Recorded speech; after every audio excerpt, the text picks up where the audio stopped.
Hear this.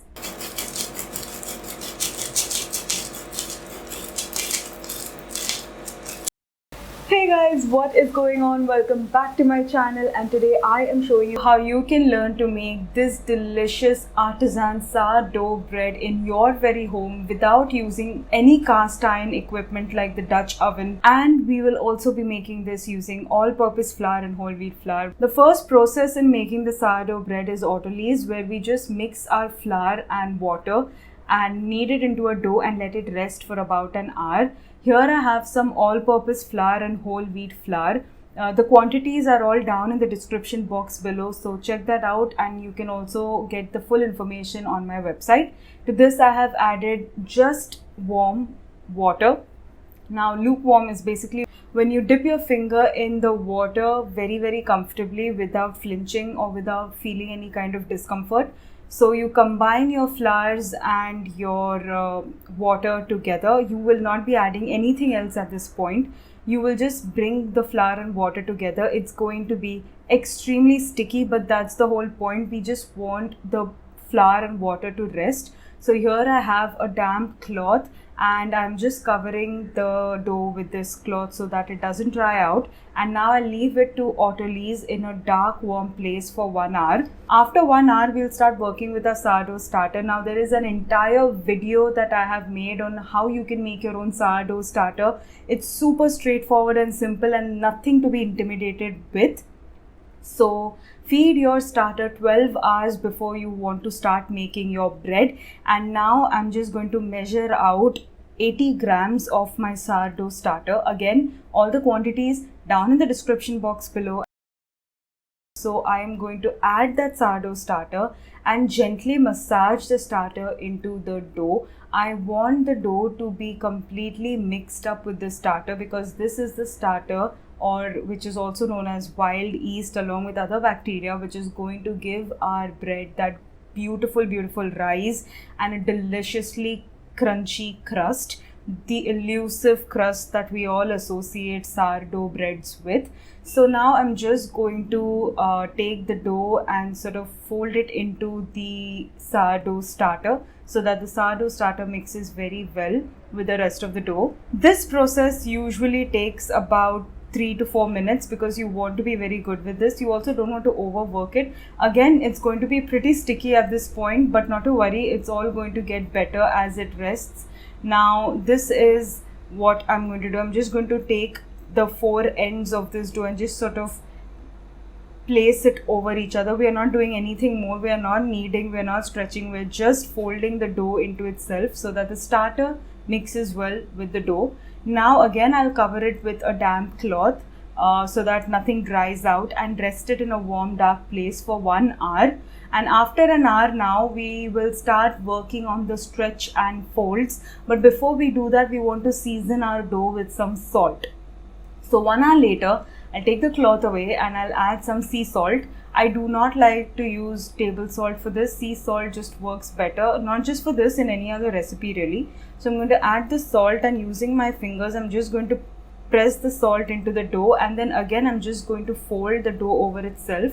Now what I like to do is take a little bit of water in another glass and dip my fingers in that so I can fold the dough over itself. It just makes sure that the dough doesn't stick because, like you know, the dough right now is really sticky. But do not add too much water to your fingers, just slightly moisten it so you can work with the dough without it sticking to your fingers. Now we'll be using 4 ends of that dough and really stretching the dough as much as you can, and then folding it over, turning the bowl by 90 degrees and then repeating the same. That the 4 folds that you do by turning it 90 degrees is considered as one entire session of stretch and fold. So you will be basically using the palm of your fingers and just stretching the dough over as much as you can without tearing it.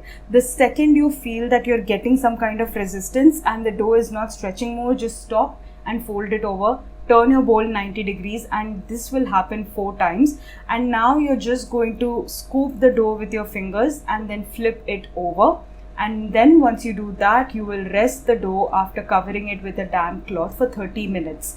Now the procedure that you will follow here is you will be doing this stretch and fold for a period of 2 hours every 30 minutes. So that adds up to 4 total sessions of stretch and folds.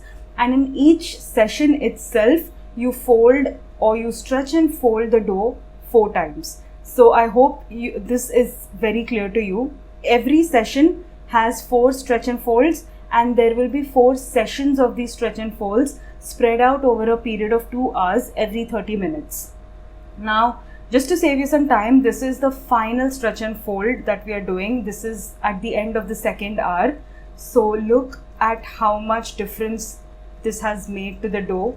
It is so much more easier to work with. The gluten development here is excellent at this point, and the dough is very easy to handle, and it's stretching very, very beautifully without causing any extra resistance. And the second I feel the resistance, I stop with the stretch part so that it doesn't tear. And now this is the third fold that I'm doing. This is the 4th session. Third fold. Now this is the 4th fold. So you fold it in all the 4 directions, and that gives your bread a beautiful texture. So just fold it over, and then you're going to rest it for a final 30-minute period before you begin shaping the dough. So this is very important. Now again, damp cloth, rest it in a warm dark place, and before now you move on to the next stage, we'll begin shaping the dough.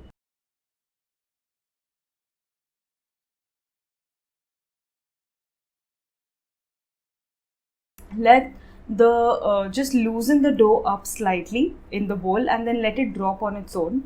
Dust it lightly with some flour. Now there are 2 or rather 3 ways that you can shape the dough. You could use your fingers like I showed there, but it's really not the best way to do it. I like to use a bench scraper.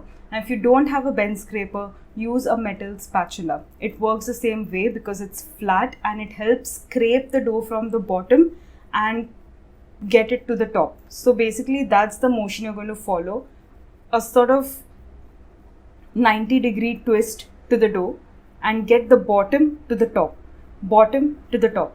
So that's how you kind of scrape the dough from the bottom, get it to the top. And you can see it's extremely sticky at this point, but keep at it and set a timer on your phone, 7 minutes. You will be repeating this action for 7 minutes, and look in the last minute how much easier this dough has become to handle. It does not stick as much to the bottom, and it's very taut now and very much easier to handle. So 7 minutes guys, that's the magic number, and you're going to set the alarm or set the timer on your phone and keep doing that for 7 minutes. Now again, dust it slightly with some flour, and then we'll fold the dough over each other in all the 4 directions, and that kind of gives it a rounded shape. So do that on all the 4 sides, and finally then this is the 4th side that we'll do, and our bread has been shaped. It doesn't have to be perfect. Believe me, I'm an amateur baker when it comes to breads as well. So no need to get intimidated. Now we have to put this dough into a shaping basket. I don't have a banneton or a proofing basket, so I've taken a small glass bowl, placed a tea towel over it, and then I dust it generously with all-purpose flour, because when we place the dough into this makeshift banneton or a makeshift proofing basket that we've just created, you don't want the dough to stick to the tea towel. So just dust it generously with the all-purpose flour, and then place your dough seam side top. So the shape that you get is a nice round when you invert it onto the baking tray later on.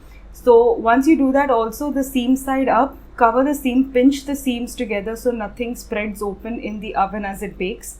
Just pinch it together so everything is nice and sealed. Cover this with the rest of the overhang of the tea towel and place it in a Ziploc bag, and then into the refrigerator to bulk ferment for about 12 to 15 hours, which is practically overnight. The next day now you'll preheat the oven to 250C or as high as your oven can go.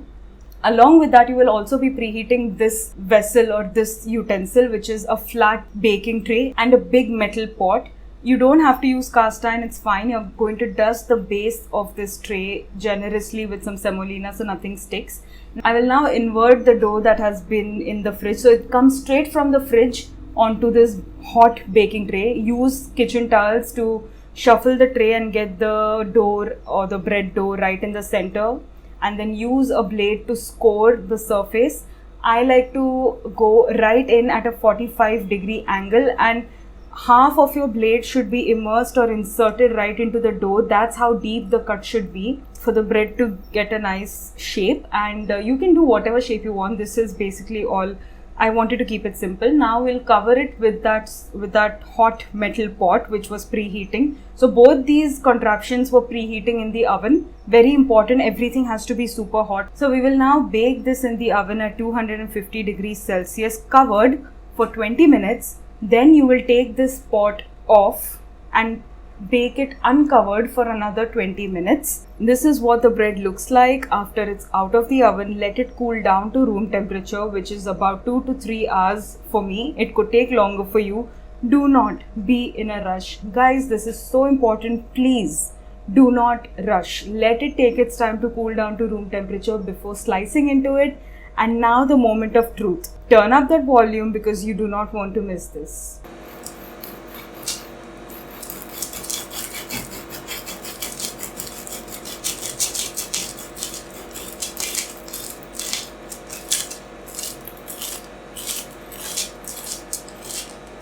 And this is what it looks like on the inside. It's so soft, so delicious. I don't even know how to describe this. I have no words except that you need to make this and have this.